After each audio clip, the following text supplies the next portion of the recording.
Assalamualaikum warahmatullahi wabarakatuh. Perkenalkan, nama saya Fajar Diki Setiawan, mahasiswa UIN 1 Tulungagung dari jurusan Tadris Ilmu Pengetahuan Sosial.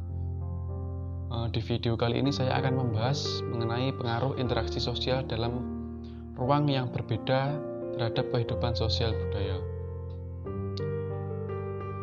Materi ini terdiri dari 3 subbab. Yang pertama yaitu pengaruh interaksi sosial terhadap kehidupan sosial budaya, pluralitas masyarakat Indonesia, konflik dan integrasi. Yang pertama yaitu pengaruh interaksi sosial terhadap kehidupan sosial budaya.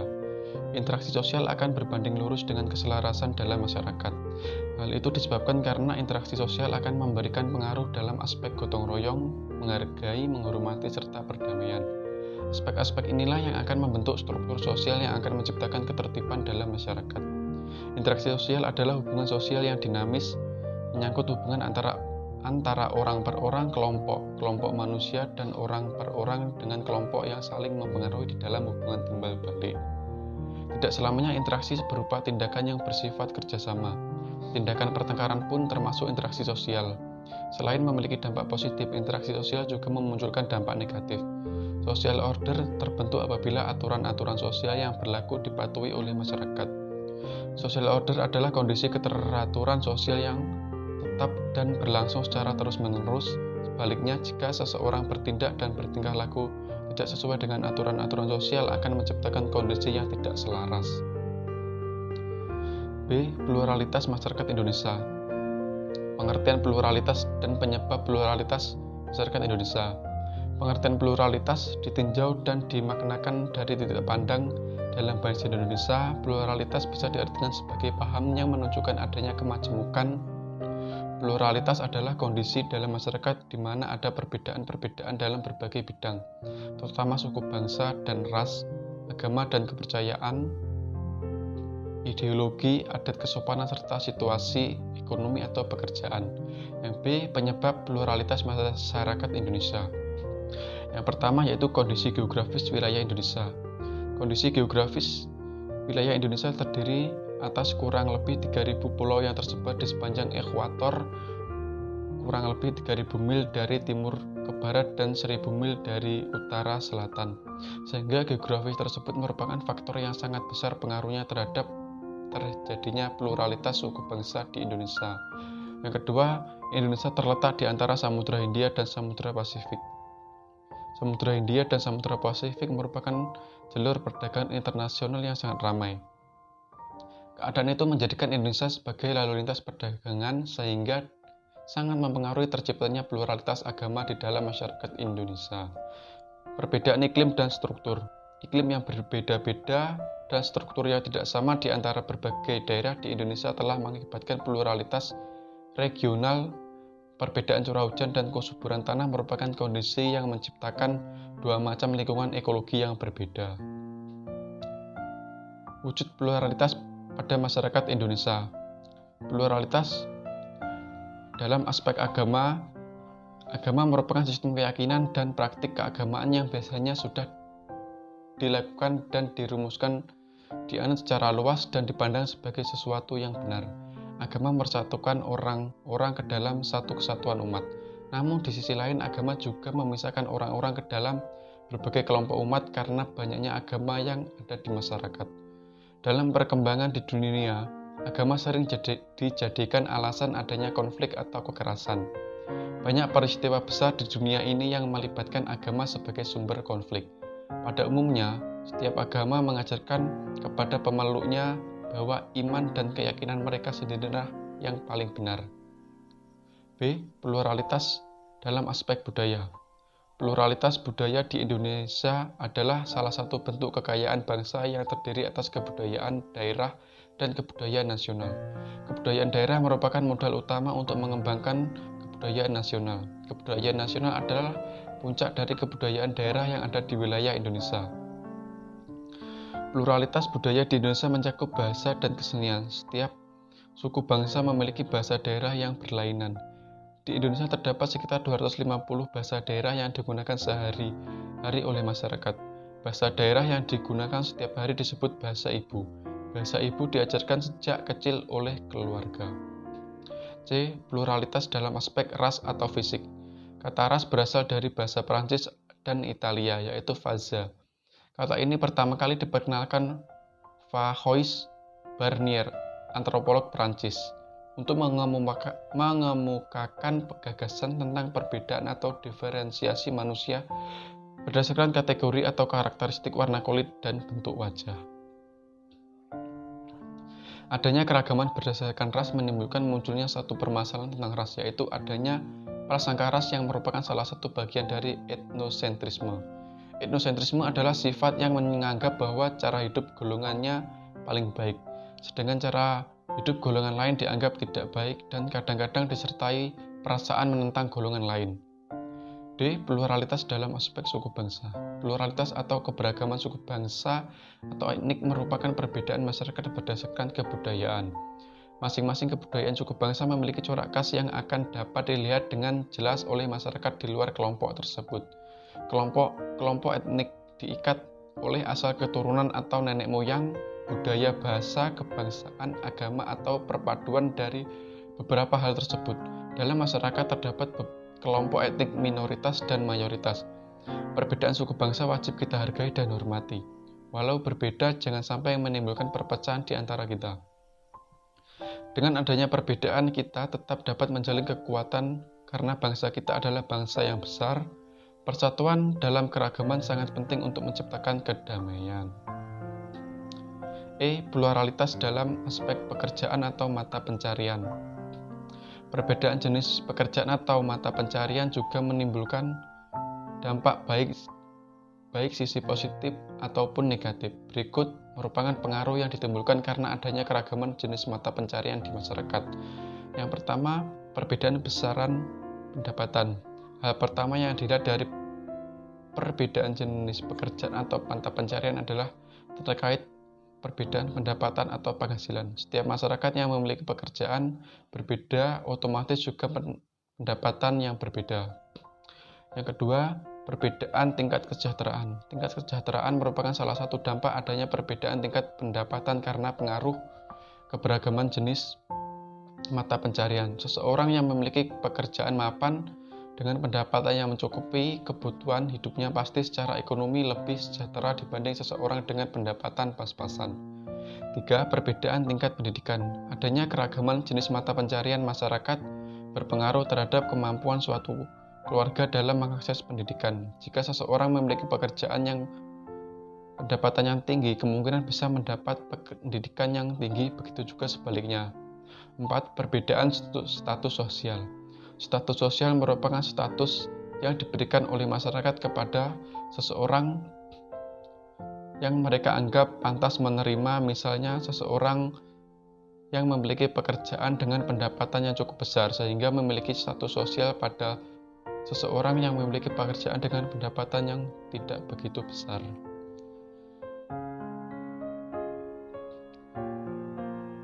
C. Konflik dan integrasi. Konflik. Pengertian konflik, keberadaan konflik di masyarakat adalah sebuah keniscayaan. Artinya, konflik akan selalu ada dan pasti terjadi dalam masyarakat. Konflik adalah bagian dari interaksi sosial yang bersifat disosiatif. Konflik atau pertentangan diartikan sebagai suatu bentuk interaksi yang ditandai oleh keadaan saling mengancam, menghancurkan, melukai, dan melenyapkan di antara pihak-pihak yang terlibat.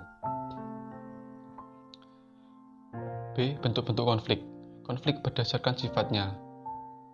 A. Konflik destruktif. B. Konflik konstruktif. Konflik berdasarkan posisi pelaku berkonflik. Terdapat konflik vertikal, konflik horizontal, dan konflik diagonal. Selanjutnya, konflik berdasarkan sifat pelaku yang berkonflik, yaitu konflik terbuka dan konflik tertutup. Konflik selanjutnya yaitu konflik berdasarkan konsentrasi aktivitas manusia. Yang pertama, konflik sosial, selanjutnya konflik politik, ketiga konflik ekonomi, yang keempat konflik budaya, dan yang terakhir yaitu konflik ideologi. Selanjutnya yaitu konflik berdasarkan konsentrasi aktivitas manusia. Pertama yaitu konflik antar individu, konflik interindividu, dan konflik antar kelompok.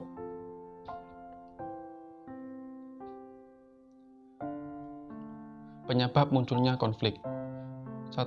Perbedaan antar perseorangan. Perbedaan antar perseorangan dapat berupa perbedaan pendirian, pendapat, dan keyakinan.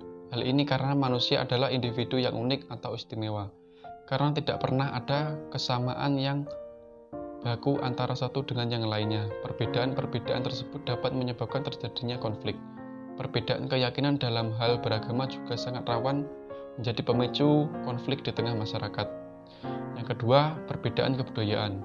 Perbedaan kebudayaan mempengaruhi pola pemikiran dan tingkah laku perseorangan dalam kelompok kebudayaan yang bersangkutan. Selain perbedaan dalam tatanan individual, kebudayaan dalam masing-masing kelompok juga tidak sama.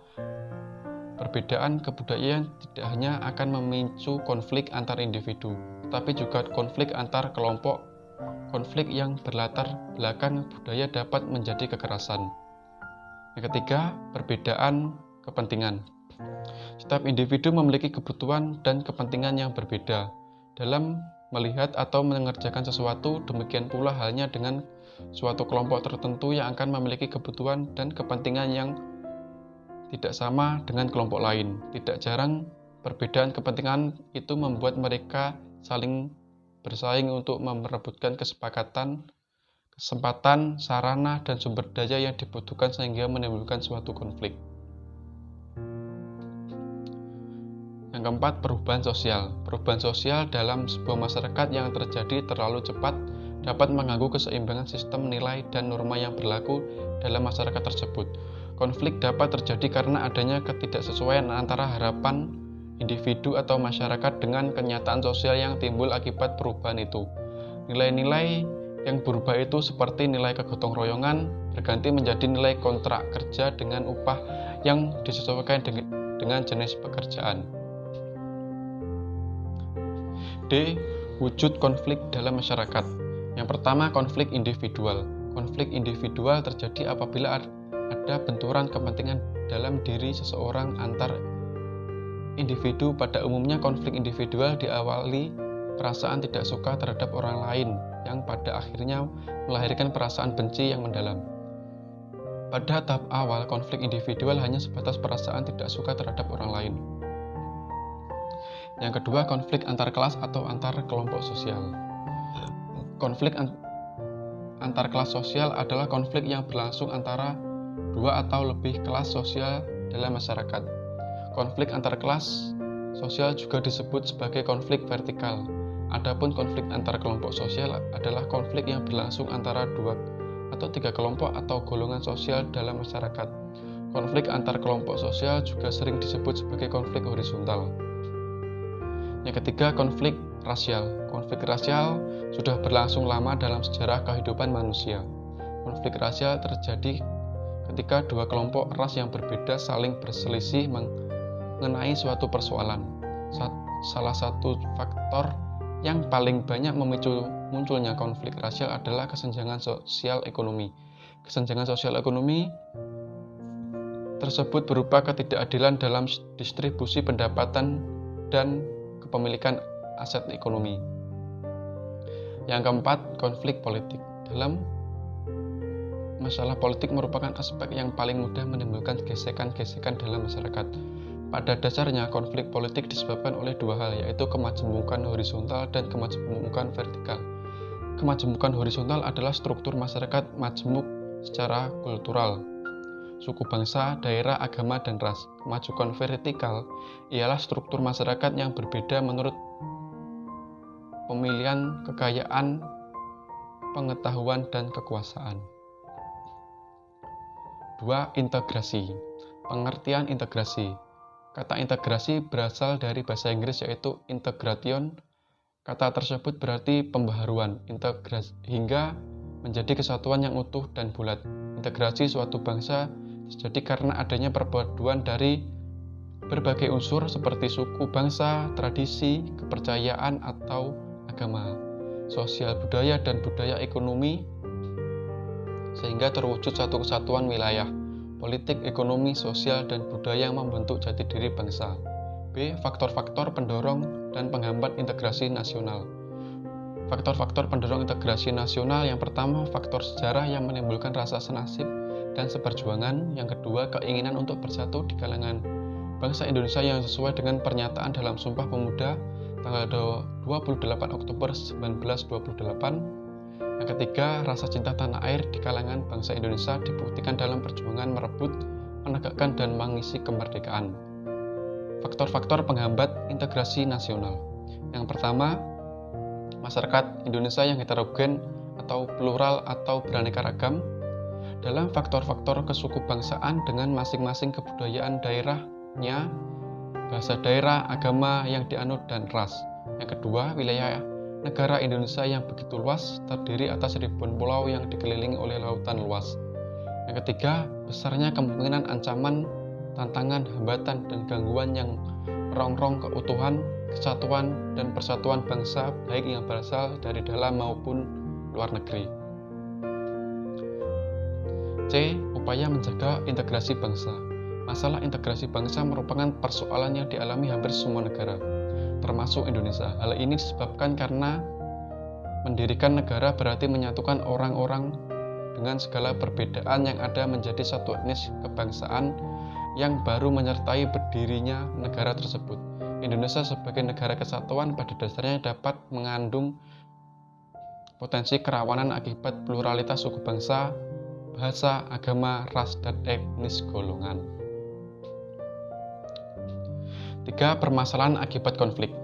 Sisi positif terjadinya konflik.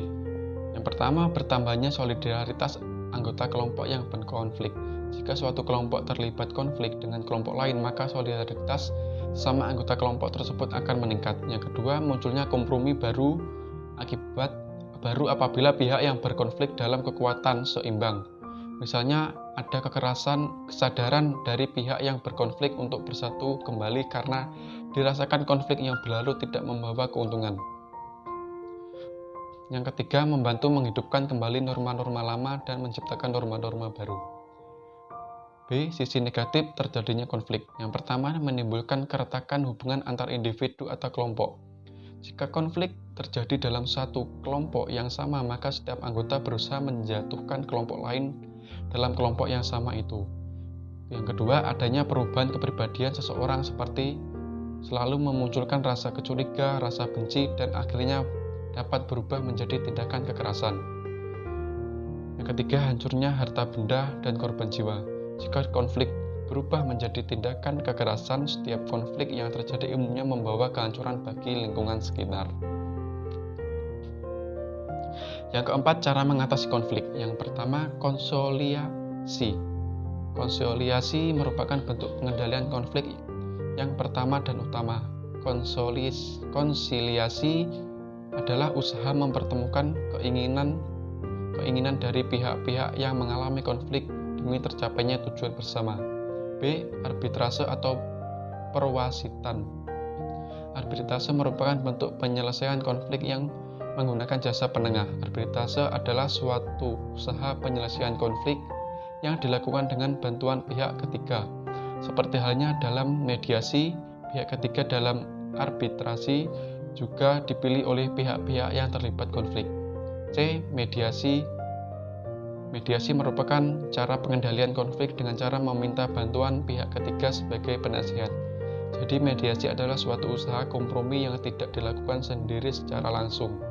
Mediasi dilakukan dengan bantuan pihak ketiga yang tidak memihak dalam proses pengendalian konflik. Mediasi, pihak-pihak yang bertikai sepakat menunjuk pihak ketiga sebagai penengah atau mediator. Yang D. Adjudikasi. Adjudikasi merupakan suatu pengendalian konflik yang diselesaikan di pengadilan atau diselesaikan di pengadilan. Pada bentuk ini telah terjadi konflik yang terjadi antara dua belah pihak. Kemudian pihak tersebut memilih untuk menyelesaikan konfliknya di pengadilan. Baik, cukup sekian video dari saya. Kurang lebihnya saya mohon maaf. Assalamualaikum warahmatullahi wabarakatuh. Terima kasih.